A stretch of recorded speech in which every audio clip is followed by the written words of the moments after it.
주님께서 주신 비유의 말씀 15번째 시간입니다. 오늘 자라는 씨의 비유에 대해서 우리가 말씀을 함께 나누고자 합니다. 벌써 한 해의 반이 후딱 지나가 버렸습니다.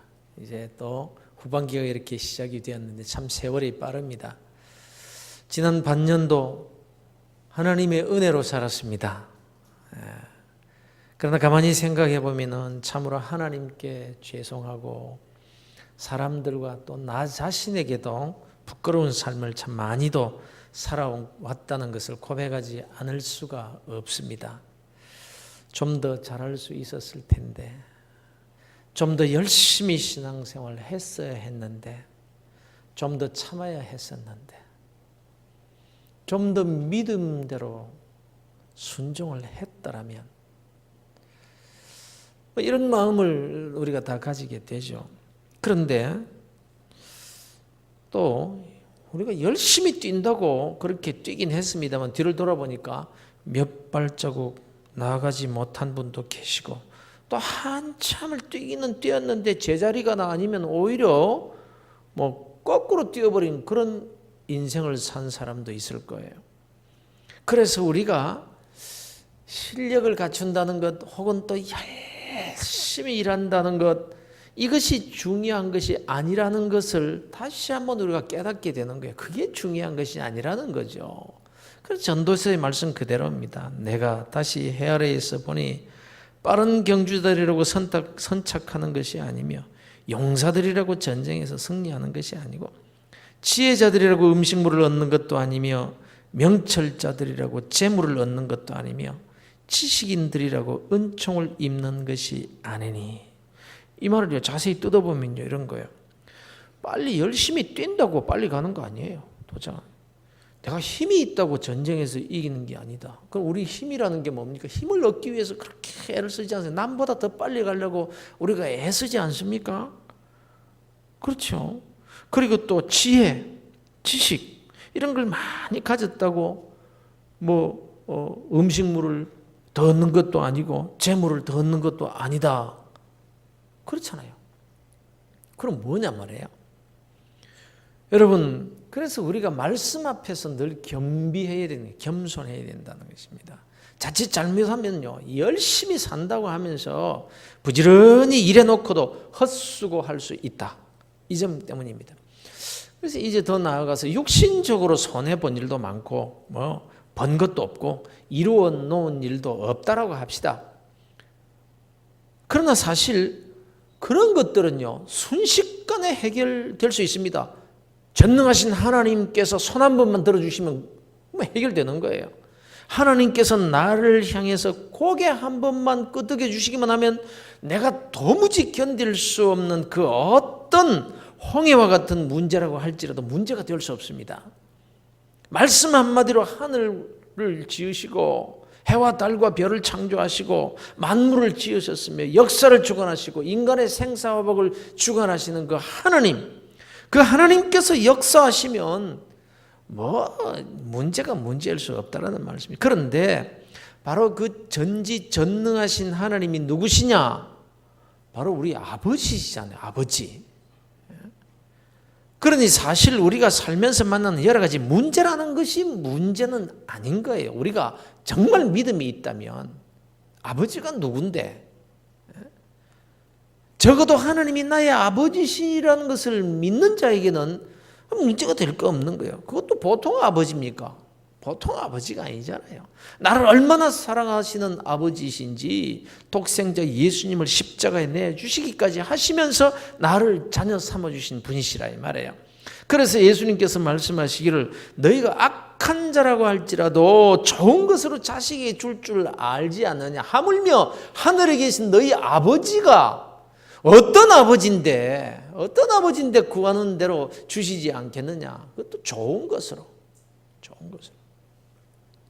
이 주님께서 말씀해요. 로마서에서 보면은 자기 아들을 아끼지 아니하시고 우리 모든 사람을 위하여 내어주시니가 어찌 그 아들과 함께 모든 것을 우리에게 주시지 아니하겠느냐. 이렇게 말씀합니다. 그래서 사실 우리 육신의 문제, 이 육체 덩어리만 두고서 하나님의 사랑을 계산한다든지 이 육신적인 어떤 안녕을 두고서 하나님의 은혜와 축복을 논하는 것은요, 사실 하나님을 몰라도 우리가 너무 모르는 거예요. 고린도후서 4장에 보면요, 우리가 이 보배를 질그릇에 가졌으니 이는 심히 큰 능력은 하나님께 있고 우리에게 있지 아니함을 알게 함이라, 이렇게 말씀하고 있습니다. 우리의 육체 덩어리라는 것은 아무것도 아니에요. 질그릇 툭 부딪히면 깨어지는 그런 그릇. 눈에 보이지도 않는 미세한 병균에 맥없이 쓰러져 버리는 인생입니다. 그렇잖아요? 뭘 한다고 우쭐대지만은 하루아침에 깨어지고 부서지는 그런 사람이 한두 사람입니까? 그러니까 이런 걸 가지고 사람의 가치를 따진다면요, 뭐 가치를 논할 것도 없는 거예요. 그래서 이 질그릇 같은 이런 육체 덩어리, 이 질그릇 이것만 보면 아무것도 아니지만, 그러나 이 속에, 이 그릇 속에 무엇이 담기느냐에 따라서 그릇은 그 가치가 달라지는 겁니다. 이 그릇에다가 보배를 담으면 보물함이 되고, 지식을 담으면 지식통이 됩니다. 그리고 여기에 능력을 담으면 능력의 그릇이 되는 거예요. 여기가 그런데 쓰레기를 담으면 어떻게 됩니까? 근데 우리가 질그릇이지만 이 질그릇 속에 보배를 가졌다. 그리스도인을 가리켜서 이렇게 말씀하고 있다면, 이 보배가 뭐냐? 이 보배가 바로 예수 그리스도, 진리, 그리고 말씀, 이게 보배라는 거예요. 그런데 이 보배를 가리켜 지금 능력이라고 말씀하고 있습니다. 능력이 심히 큰 것이 우리이다. 여러분은 지금 함께 살아가고 있는 여러 사람들과 비교해서 어느 정도 수준의 삶을 살고 있다고 생각하십니까, 스스로? 따지고 보면 다 질그릇 인생일 뿐인 거예요. 거기서 거기에요. 도토리 키재기예요. 별 사람 없습니다. 그러니 나는 질그릇 같은 존재이지만 내 속에 역사하시는 분이 계신데 그분이 바로 하나님이시요 하늘과 땅의 권세를 가진 예수 그리스도이기 때문에 그릇을 문제 삼지 말아라. 그렇게 말씀합니다. 그릇을 문제 삼지 말아라. 중요한 것은 내가 무엇을 담고 사느냐, 이게 중요하다는 거예요. 성경을 통해서 하나님께서 분명하게 말씀하시는 바가 뭔가 하면, 내가 약하다는 것, 가진 것이 없다거나 아는 것이 적다거나 도와줄 사람이 없다거나 이것이 문제가 되느냐? 그건 당연한 거예요. 오늘 질그릇이에요. 큰 소리 칠 사람 아무도 없어요. 그게 문제가 아니다라는 거예요. 그런데 우리가 그리스도인이요 하나님을 아버지라고 부르고 또 하나님의 은혜와 사랑으로 산다는 것을 믿고 인정하면서도 현실적인 삶의 느낌으로는 어떻습니까? 지난 반년을 살아왔는데 육체적으로나 경제적으로 손에 잡힌 것이 별로 없을 뿐만 아니라 원치 않는 어려운 문제만 덩그렇게 놓여 있을 때 걱정, 근심, 염려, 이거 하지 않을 수가 없지 않느냐는. 물론 하나님께서 역사하시면 그게 한순간에 해결해 주실 것이지만 우리가 질그릇 속에 살다 보니까 눈에 보이는 것은, 내 손에 잡히는 것은, 내 앞에 현실은, 이건 걱정하고 근심하고 염려할 수밖에 없는 그런 삶이 되더라는 거예요. 뭐 한순간에 하나님께서 해결해 주시면 해결해 주시는 건 믿습니다. 예, 믿습니다. 그런데 믿기는 믿지만 내 의지와는 상관없이 근심, 걱정, 염려가 구름처럼 그렇게 내 마음을 덮어오는데 이걸 어떻게 하면 좋습니까? 여러분은 걱정, 근심 없습니까? 그러면 걱정, 근심하는 이유가 뭐니까? 믿음이 없어서 그렇습니까? 여러분 믿음이 다 있잖아요. 하나님이 나의 아버지라는 것을 믿지 않습니까? 하나님은 전능하신 분이시고 나를 사랑하시는 아버지라는 걸 다 믿고 계시잖아요. 그런데 왜 염려합니까?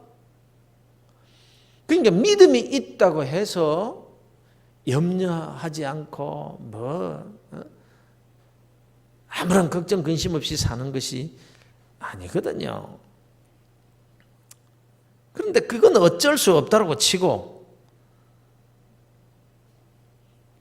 사실 그 어떤 사람이라도요, 뭐 믿음이 좋다고 하는 사람들도 염려, 걱정, 근심 다 합니다. 성경에 기록된 그 하나님의 사랑을 받은 다윗도요, 내 뼈가 썩는다고 하면서 염려, 걱정, 근심을 얼마나 했는지 몰라요. 바울 사도도요, 사형 선고를 받은 자의 고통을 겪는다고 했거든요.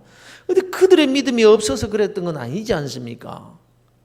그러니 내 믿음이 작아서 그래서 나는 안 돼, 이럴 것이 아니라 전지전능하신 하나님 아버지가 내 아버지라고 믿는 것은 확실하니까 걱정 근심이 오면 뭐 어쩔 수 없이 그대로 한다고 합시다. 그건 내버려 두고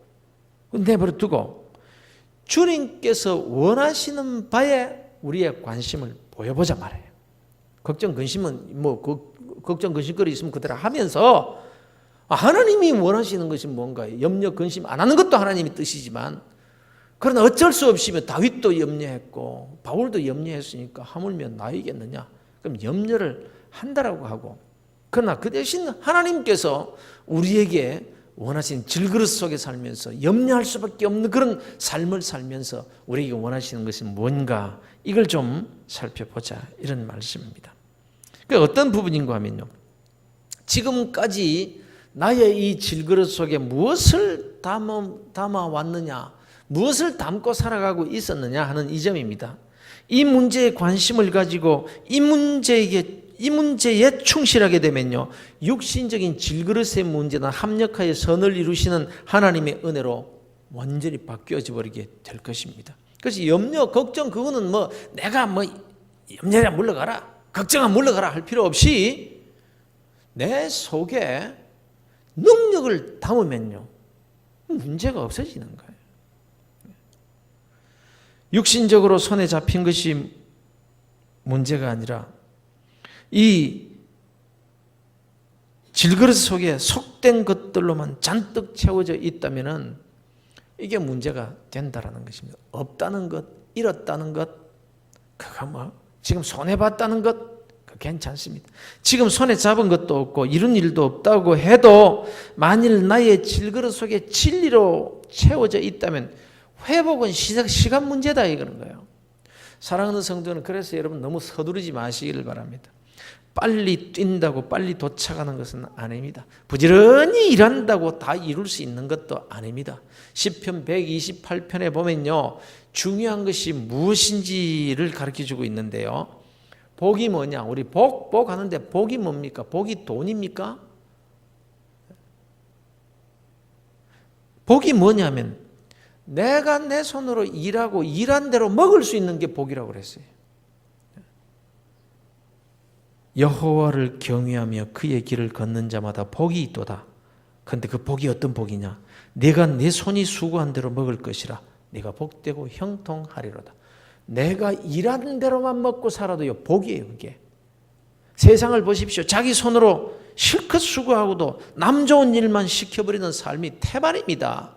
그렇지 않습니까? 수고는 자기가 하고 그 수고의 대가를 먹는 사람은 엉뚱한 사람이 먹는 일, 이게 낭패 아닙니까? 이게 또 현실이고, 이게 가장 분명하게 우리가 그렇게 눈앞에 우리가 이런 일을 만나고 사는 현실이란 말입니다. 여러분 따지고 보면 부도가 뭡니까? 왜 부도가 나는데요? 이 부도를 만나는 게 이런 경우 아닙니까? 내가 갚지 못해서만, 내가 안 갚아서 부도가 나는 건, 내가 은행에 돈을 못 넣어서 부도가 난다? 그 말이야 맞지만, 그러나 내가 받아야 될 돈은 받지 못하고 내가 줘야 할 돈은 줘야 하니까 이게 문제 아닙니까? 내가 분명히 내가 받을 돈을 받으면은 얼마든지 부도 안 내고 내가 다른 사람에게 끼치지 않고 그렇게 살 수 있어요. 그런데 뻔히 약속을 했어요. 분명히 내가 약속을 받았고 이거 받아가지고 이래 주면 되니까. 근데 여기서 펑크가 나니까 문제 아니에요. 이게 세상이란 말이에요. 그럼 결국 누군가가 꿀꺽 해먹은 거예요. 그 과정 속에서. 그러니 중요한 것은 내 힘과 내 실력만으로 되는 것은 아님이 분명할진데 결국 우리 믿음의 사람들에게는 그분이 일하시도록 하는 게 중요합니다. 어차피 나는 실력 별로 없어요. 근데 내가 질그릇 같은 인생이지만 내 속에 능력이신 예수 그리스도 그분께서 날 대신해서 일하시면 되는 거예요. 하늘과 땅의 권세를 가신 우리 주님께서 역사하시도록 해드리는 것, 이게 가장 지혜로운 일이 아닌가 하는 말씀입니다.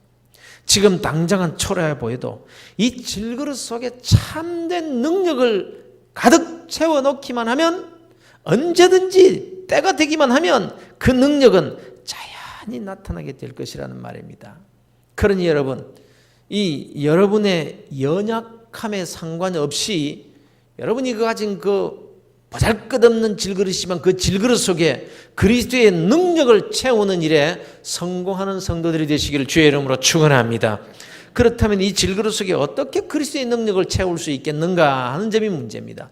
주 예수여 내게 오시옵소서, 내 속에 계셔 주시옵소서, 나의 능력이 되어 주시옵소서 하면 됩니까? 그 말은 누가 못해요? 그렇지 않습니다. 물론 주님을 초청해야죠. 그러나 주님께서 우리에게 임하시는 방법은요, 항상 말씀을 통해서라는 것이 성경의 한결같은 가르침입니다. 태초에 말씀이 계시니라. 이 말씀이 하나님과 함께 계셨으니 이 말씀은 곧 하나님이시라. 말씀이 육신이 되어 우리 가운데 거하시며 우리가 그의 영광을 보니 아버지의 독생자의 영광이요 은혜와 진리가 충만하더라. 말씀이 예수 그리스도시오. 그래서 우리가 가진 이 질그릇에 채워야 될 보배가 뭐냐? 예수 그리스도 그분이신데, 그분이 누구냐? 말씀이다. 말씀으로 채워야 되는 거예요, 여러분. 다시 말씀드리면 말씀으로 보잘것없는 나의 질그릇을 채울 때에 그것이 보물과 같은 그런 나의 인생이 될 수 있다는 것입니다. 그래서 그 말씀이 바로 그리스도의 능력으로 내 삶에서 나타나게 된다라는 것입니다. 그런데 말씀으로 채운다고 열심히 내가 성경을 읽었고 또 예배에 빠지지 않고 참석해서 하나님의 말씀을 열심히 들었는데도 별반 삶에 달라진 것이 없다고 생각하시는 분들은 없습니까? 이제 여기에서 본문의 말씀으로 들어가 보십시다. 예수님께서 천국을 비유로 말씀하시면서 씨에 대한 비유를 참 말씀을 많이 하셨습니다. 씨 뿌리는 비유도 있죠. 또 겨자씨 비유도 있죠. 이런 비유를 통해서 하나님의 나라를 설명해 주셨습니다만, 이번에는 씨 자체의 생명력에 대해서 말씀을 하고 있습니다. 물론 이 씨는 하나님의 말씀입니다. 이 씨가 말씀이요 곧 복음입니다. 그런데 이 씨는요, 씨로 있을 때는 그냥 씨일 뿐입니다. 그냥 굴러다니는 거예요. 밖에 떨어지면 새들이 와서 주워 먹어버리는 씨입니다. 그런데 그냥 아무 생명도 없는 그런 굴러다니는 그런 씨인데 그 속에는 생명이 있다라는 거예요. 이런 일이 있었다는 걸 여러분 잘 아시죠? 이집트 어느 무덤에서 수천 년 된 미이라가 발견됐어요. 그런데 시체를 미이라로 만들어서 싸맨 그 헝겊에 벽시 몇 개가 붙어 있더라는 겁니다. 그리고 그 벽시가 수천 년 된 거, 3,000년인가 된 거예요. 벽시가. 그래서 그 벽시를 흙에다가 파묻어 심었더니 글쎄 싹이 나더라는 거예요. 싹이 나더라. 다시 말씀드리면 수천 년 동안 씨로 있을 때는 생명이 없는 것 같아요. 그냥 씨예요. 3,000년이 되든 4,000년이 되든.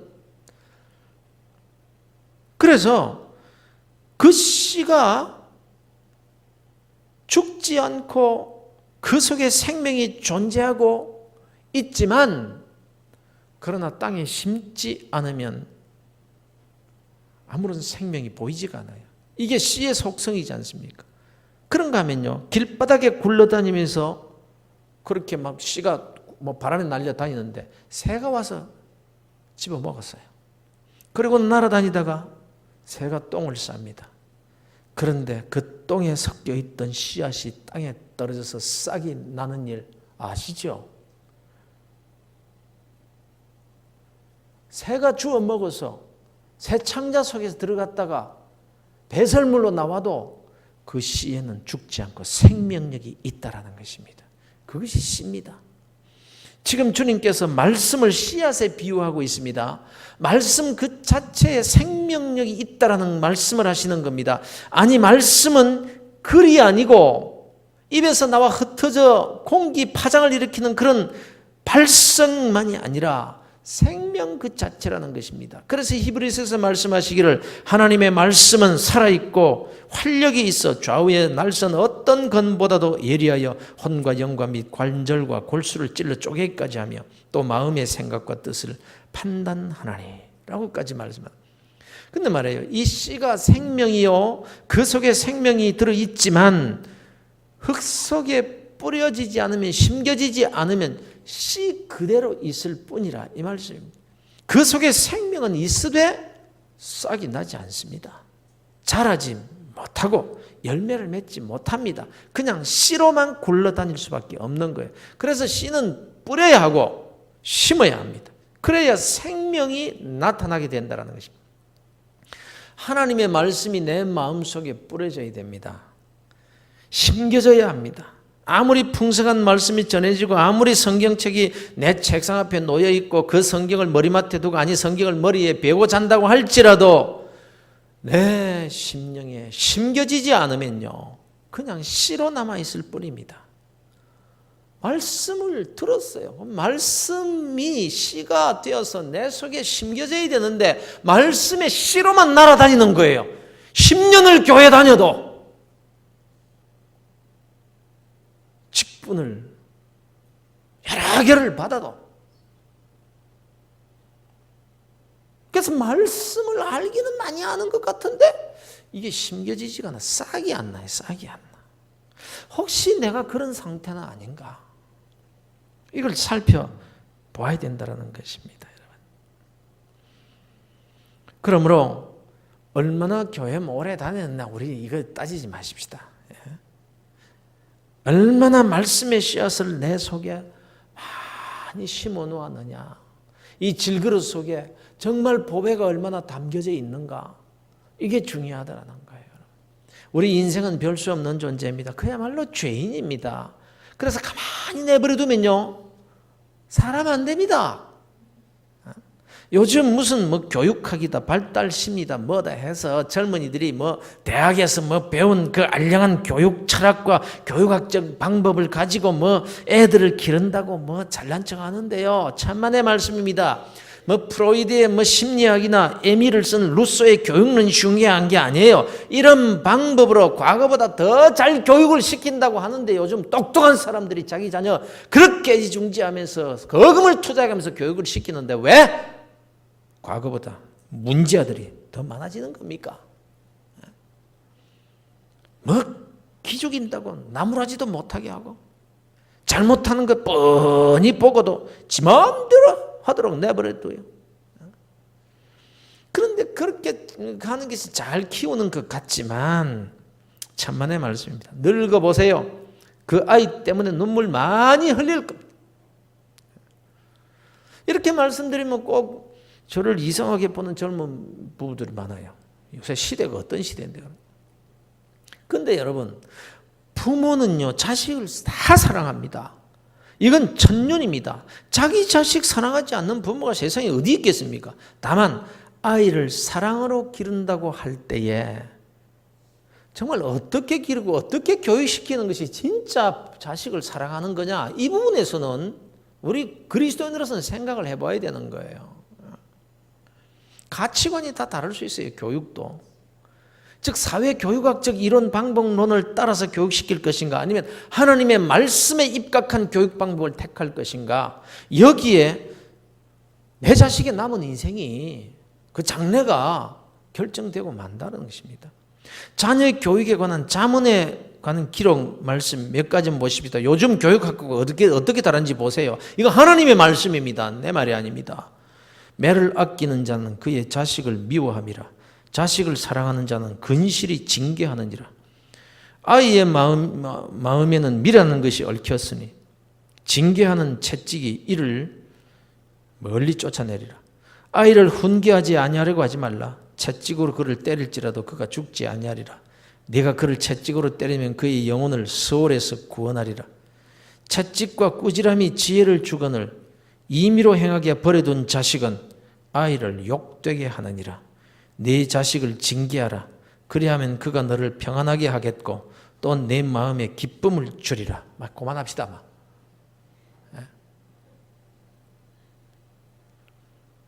그러면 이게 뭐 자식을 두들겨 패서 키우라는 이 말입니까?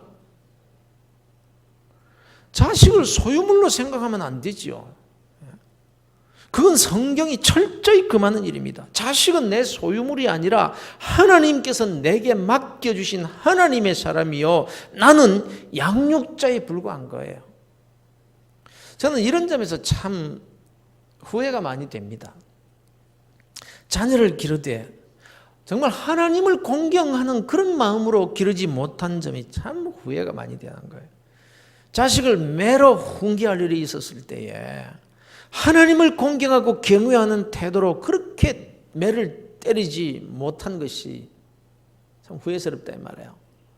그냥 내 기분대로, 내 욕심대로, 내 가치관대로 어떤 때는 분풀이하듯이 그렇게 매를 때린 적이 많았으니까. 내 자식을 징계하라. 그럴 때 하나님께서 이렇게 하라는 말이 아니거든요. 성경이 가르치는 바가 뭡니까? 주의 교양과 훈계로 징계하고 가르치라. 이 말인 겁니다.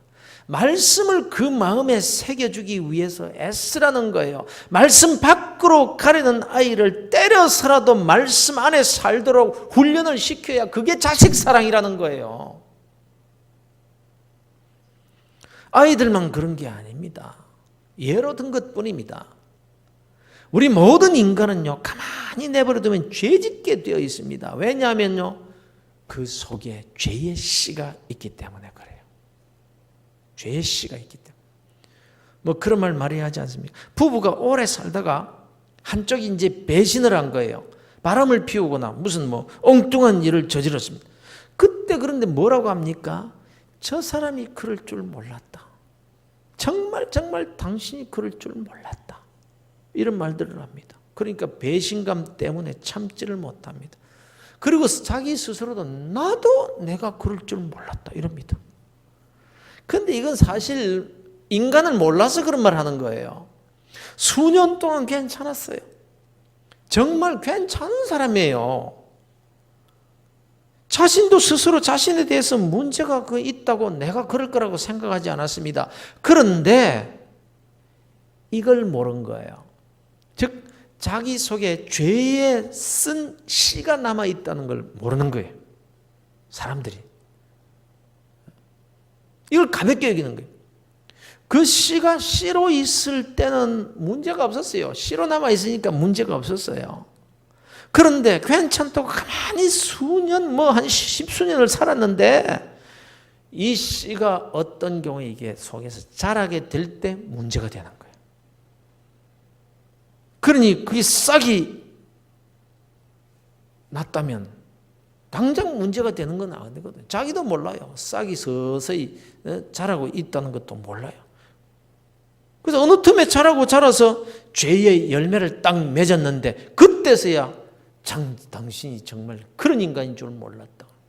나도 나 자신이 그럴 줄 몰랐다. 이러는 거예요. 그렇지 않습니다, 여러분. 요즘 술 때문에 문제가 많아요. 술 때문에. 요즘 낭패 보는 사람들이 전부 술 때문에 다 그렇습니다. 따지고 보십시오.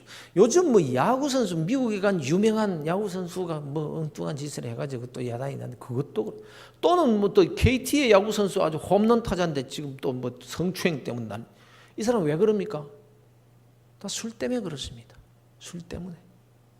어느 청와대 대변인 미국 가가지고 성추행한 그 일, 술 먹고 그랬잖아요. 지금 교육부에 무슨 공무원이 개 돼지 발언해가지고 지금 야단 법석이에요. 왜 그렇습니까? 술 때문에 그런 거예요. 술 먹고. 그러고는 지금 술 깨고 나서 내 그 본심이 아니다 그래요. 그 본심이 아닌 게 분명할 거예요. 평소에 그분이 그런 생각 가지고 있었을 거라고 생각지 않습니다. 그분은요, 평소에 존경받는 사람이어서, 그래서 얼마 전에 진급까지 한 사람이에요. 유능한 사람이에요. 그런데 술을 먹으니까 자기 속에 있는 그 죄의 성향을 컨트롤을 못한 거예요. 평소에 내 속에 죄가 올라와요. 도덕적이든지 윤리적이든지 이런 게 항상 우리 다 죄인들이기 때문에 이 죄의 싹에서 나는 그 열매가 다 있는 거예요. 근데 평소에는 왜 문제가 없느냐? 평소에는 자기 이성, 자기 그다음에 지식, 교양 이런 것을 가지고 누르는 거예요. 그걸 누르는 거예요. 다 생각으로는 죄 짓고 있잖아요. 그러나 실제로 행동으로 옮기지 않는 이유는 자기의 그 이성신, 양심, 예수 안 믿어도 양심이 그걸 누르는 거야. 내가 이러면 안 되지 하는 거야. 그런데 술이 들어가면은 자기 이성을 마비시키잖아요. 자기 자신을 마비시키잖아요. 그러니까 의지도 사라지고 술을 딱 먹는 순간 술이 자기를 그냥 아주 무감각하게 만들어버리는 거예요. 그러니까 이게 누르지를 못하는 거예요. 그 자기 속에 있는 게 막 터져 나오는 거예요. 그게 다 이 술 먹은 사람들이 요새 실수하는 거라면 전부 다.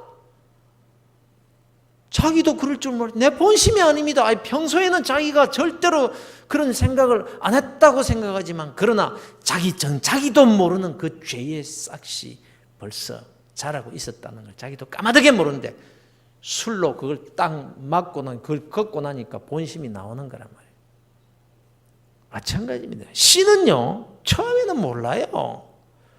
그것이 죄의 씨든 말씀의 씨든 처음에는 표가 안 납니다. 그러나 씨는 그 자체가 생명력을 가지고 있다는 것입니다. 그러므로 인간은 가만히 내버려 두면요, 안 되는 거예요. 즉 죄의 씨앗이 싹 트지 못하도록 예방을 하면서 살아야 되는 거예요.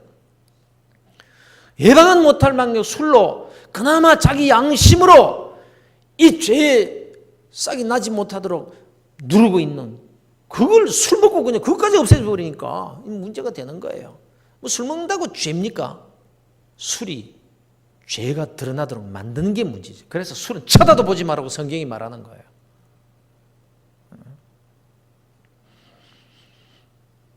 그리고 만일 싹이 났다 싶으면 미리 잘라버려야 되는 거예요.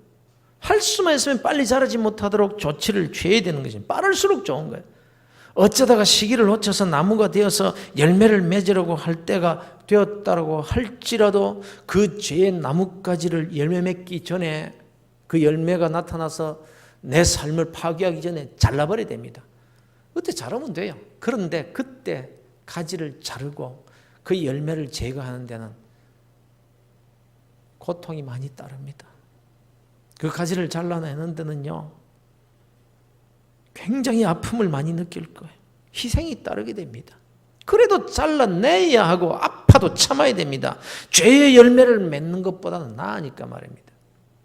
그런데 이걸 알기가 어려운 거예요. 자기 속에 있는 죄의 씨가 싹이 나는지 자라고 있는지 열매를 맺기 직전에 있는지 모른다는 거예요. 나도 나 자신이 행동으로 아직까지 죄를 짓지 않고 있으니까. 그래서 보십시오. 여기저기에서 열매 맺고 나서야, 죄의 열매를 맺고 나서야 아우성들입니다. 수갑을 차고 온갖 수치를 당하고 가정이 파탄이 나고 인생의 비참한 걸음더미에 던져졌을 때 울부짖는 소리, 그 소리로 지금 세상이 가득. TV를 틀면 지금 나오는 뉴스들이 다 이 얘기예요. 이 얘기예요. 평소에 그 사람들 존경받던 사람이었어요. 평범한 우리 이웃 형님들이고요, 아우들이에요. 괜히 그 사람이 큰 악한 사람이 되는 처럼 떠들고 하지만은요, 다 마찬가지인 거예요, 여러분. 그런데 이 죄의 씨가 싹이 나는지 자라고 있는지 열매를 맺으려고 하는지는 우리가 알 수 없지만은, 그러나 그걸 알 수 있는 유일한 길이 있는데, 그게 뭐냐? 어릴 때부터 말씀의 씨를 부지런히 뿌려주는 겁니다. 물론 이 말씀의 씨도 싹이 났는지 자라고 있는지 열매를 맺었다고 되었는지 몰라요. 그러나 죄의 씨도 같이 자라고 있고 말씀의 씨도 같이 자라고 있을 때에, 그때에 이제는 이 말씀의 씨가 죄의 씨를 억압할 수 있는 거예요. 누를 수 있다는 거예요. 본문 말씀을 보십시다. 그가 밤낮 자고 깨고 하는 중에 씨가 나서 자라되 어떻게 그리 되는지를 알지 못하느니라. 어린아이 속에 말씀의 씨를 심어주었는데 그게 자라는지 안 자라는지 몰라요. 부모도 모르고 자기 자신도 몰라요. 그 씨앗 속에 있는 생명 자체가 신비인 거예요. 신비. 하나님의 능력이에요. 아무리 과학이 발달해도 이 씨를 만들 수는 없습니다. 수천 년을 두어도 그 속에 생명이 존재하는 이런 씨를 누가 만들 수 있습니까? 오직 하나님의 능력이에요. 이게. 그런데 이 씨앗을 뿌려놓고 잊어버렸습니다. 그저 뿌려놓고는 밤낮 자고 깨고 그렇게 시간이 지났는데 자기도 모르게 싹이 나고 자라는 거예요. 물론 죄의 씨도 같이 싹을 틔워 자라지만 말씀의 씨도 함께 자라니까 죄를 죄로 알게 됩니다. 세상 사람들은 말씀의 씨가 없으면요 죄의 씨가 나와도 그게 죄인 줄을 몰라요. 그러니까 뻔뻔스럽게 죄를 짓고 사는 거예요. 그러나 말씀의 씨앗이 자기 속에서 같이 자라면요 죄가 죄인 줄 안단 말이에요. 내가 이러면 안 되는데 하나님의 말씀이 그 속에 자라고 있으니까 이게 중요한 이게. 그럴 때 이제 기도하는 거죠. 하나님 도와주세요. 그래서 성령님께서 도와주셔서 죄의 싹을 잘라버리게 되는 거예요. 자신의 신분이 하나님의 거룩한 백성이요 자녀인 것을 그때서 이제 인식하기 시작하는 겁니다. 그리고는 어느 틈에 그 싹이 자라서 열매를 맺게 된다라는 것입니다. 28절을 보십시오. 땅이 스스로 열매를 맺되 처음에는 싹이요 다음에는 이삭이요 그 다음에는 이삭에 충실한 곡식이라 이렇게 말하죠. 말씀을 듣고 마음에 심었습니다. 그렇다고 다음날 바로 열매를 맺는 것이 아닙니다. 성령의 역사로 바로바로 열매를 맺는 경우도 혹 있지만 대부분은 그렇지 않습니다. 처음에 싹이 나고 또 자라고 또 열매를 맺게 되는 거라면 그러므로 평소에 부지런히 말씀을 들어야 하는 거예요. 내 마음속에 내 영혼 속에 말씀을 자꾸 심어야 돼요. 그래서 말씀을 여러분 부지런히 보셔야 됩니다. 성경 공부 모임에 참여하거나 또 목장에 모여서 부지런히 말씀을 상고하고 적용하는 일에 참석하시고 씨를 뿌리는 그 일에 씨를 심는 일에 열심을 내셔야 되는 거예요. 그 씨가 언제 자랄지 모르지만 나는 의식하지 못해도 항상 그 씨가 내 마음속에 자라고 내 영혼을 이렇게 만져주는 거예요. 그래서 죄의 싹이 자라지 못하도록 그렇게 만들어줍니다. 어떤 분은 말씀을 열심히 듣고 또 열심히 성경을 공부하다가 세상 일이 바빠서 그만뒀어요. 그런데도 괜찮아요. 신앙생활도 잘하고 시험도 없고 그런대로 신앙생활을 잘 합니다. 그래서 나는 괜찮은 신자인가 보다 이렇게 생각할 수 있습니다만 그렇게 안심해서는 안 된다는 겁니다. 나는 죄인이다. 내 속에는 언제나 죄의 씨가 싹을 틔우고 자랄 수 있는 존재다. 이걸 놓치면 안 되는 거예요. 지금 괜찮은 이유는요. 과거에 심어놓은 그 말씀의 씨앗이 이제 싹이 났고 자랐고 또 열매를 맺고 있어서 괜찮을 수 있는 거예요. 그런데 계속해서 심지 않으면요. 죄의 씨에서 싹은 계속해서 나는 거예요. 예수 믿는다고 죄의 씨까지 다 없어지는 것 아닙니다. 천국에 들어갈 그때까지는 계속해서 우리는 마귀가 심어놓는 그 씨의 영향을 받을 수밖에 없는 것입니다. 여러분. 그러니 그 심어놓은 씨앗이 열매를 다 맺고 나면 그거 가지고 살았으니까 괜찮다 그게 아니라 계속해서 우리는 말씀의 씨를 뿌리고 심어야 된다는 거예요. 그러니까 평생 마지막 숨을 거두는 그 순간까지 주의 말씀의 교훈을 우리가 받아야 우리가 죄에 지지 않고 승리할 수 있다라는 것입니다. 그래서 말씀이 그렇게도 중요한 것입니다. 여러분 말씀의 씨앗을 부지런히 심으며 사는 그리스도인들이 되시기를 주 예수 그리스도 이름으로 축원합니다. 열심히 심으시되 지금 당장 어떤 능력이 나타나지 않고 눈에 보이는 은혜가 쏟아지지 않는다고 실망하시면 안 돼요. 자라게 하시는 하나님이십니다. 내가 씨 뿌려놓고 내가 뭐 자라게 하는 게 아니에요. 하나님이 하시는 하나님. 하나님의 때가 되면 하나님께서 능력의 열매를 맺게 해주실 것입니다. 그런즉 심는 이나 물 주는 이는 아무것도 아니로되 오직 자라게 하시는 하나님이시니라. 말씀을 듣는 일과 읽는 일, 또 묵상하고 적용하는 일을 사모하며 열심히 심으시기를 바랍니다. 그런데 이것은요, 지금 표는 안 나지만 하나님의 능력을 내 질그릇에 저장하는 그런 일이라는 거예요.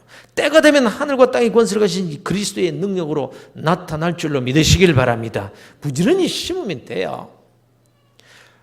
그냥 한두 번 열심히 봉사하고 막 기도하고 그냥 헌신하고는 내가 열심히 이렇게 신앙생활을 하는데도 왜 축복의 열매가 없느냐고 낙심하지 말아야 된다는 거예요. 그리고 이제 더 적극적으로 말씀을 전파해야 됩니다. 씨를 뿌리셔야 되는 거예요. 내가 한마디 한다고 무슨 소용이 있겠나 이렇게 생각하지 말아야 됩니다. 씨는 내가 뿌리지만 자라게 하시는 하나님이십니다. 싹이 자라고 자라서 열매 맺는 것은 하나님께 맡기고 너희는 부지런히 뿌리고 물만 주라 말해요. 그저 지나가는 말로 복음을 전하고 예수 믿으라고 권면하고 은근슬쩍 교회 자랑 한번 하는 것 아무것도 아닌 것 같지만 그게 언제 싹이 나고 자라서 열매를 맺게 될지 모르는 거예요.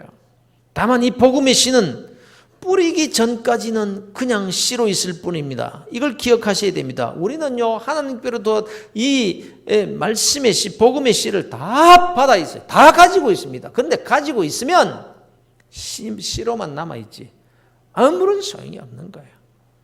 우리는 하나님께 가서 내가 내게 준 복음의 씨를 어떻게 하느냐. 그 씨만 서로 이어 그대로 있습니다. 이렇게 부끄러움을 당할 사람이 있을 것이다라는 것입니다. 복음의 씨 속에 생명은 있는데 뿌리지 않으면 싹이 나지 않습니다. 그래서 바울 사도가 이렇게 말씀하셨습니다. 그런즉 그들이 믿지 아니하는 일을 어찌 부르리요? 듣지도 못한 일을 어찌 믿으리요? 전파하는 자가 없이 어찌 들으리요? 씨 뿌리는 우리가 해야 돼요. 그러나 그걸 예수 믿게 하시는 분은 하나님이시죠. 내가 하는 것 아니에요, 여러분. 지금까지 우리 교회에 새 가족들이 많이 오셨습니다. 스스로 오신 분도 계시지만 대부분은요, 복음의 씨를 뿌린 사람들에 의해서 나오신 분들입니다. 이제 어떻게 자라서 어떤 열매를 맺게 될지는 아무도 모릅니다. 그분들이 나왔다가 안 나왔다가 믿는 것도 같고 안 믿는 것도 같고 분간할 수 없어요. 때로는 시험에 들기도 하고 상처를 받고 낙심하기도 합니다. 그런데 이런 일을 두고 뭐 전도해도 소용없네. 어떤 분은 또 이럽니다. 전도해와도 교회에서 붙잡지를 못하니까 전도하면 못해. 이러면서 냉소적인 사람들이 있어요. 그래서 열심히 내가 전도해왔는데 교회에서는 붙잡아 주지도 안 하고 말이야. 새가족 관리 부서를 탓하고 교회의 시스템을 이렇게 탓하고 그럴 수 있겠죠. 그러나 여러분, 이런 전도에 미련한 것으로 예수를 우리가 믿어서 다 여기에 나온 것이지, 여러분 우리가 예수 믿게 된 것이 교회 시스템 때문에 우리가 믿게 됐습니까? 새가족 위원들이 잘해서 내가 예수 믿게 됐나요? 씨는 우리가 뿌리지만 나를 예수 믿게 만드신 분은 하나님이심을 믿으시기를 바랍니다. 전도에 미련한 것으로 하나님께서는 구원하시기를 기뻐하시는 것이지 시스템이니 뭐니 그건요 우리가 열심히 하는 가운데 씨 뿌리는 방법 중에 하나이지 거기에 우리의 노력 또 우리의 그 씨 뿌림 그것이 열매 맺게 하는 것은 아니라는 그건 하나님께서 하신다. 그러나 우리는 열심히 뿌리는 거예요. 그래서 우리 씨는 우리가 뿌리고 물도 우리가 주지만 싹이 나서 자라고 열매 맺게 하시는 분은 하나님이시라는 이 사실을 기억하고 씨 뿌리는 일에 열심을 내야 된다는 그런 교훈의 말씀인 것입니다.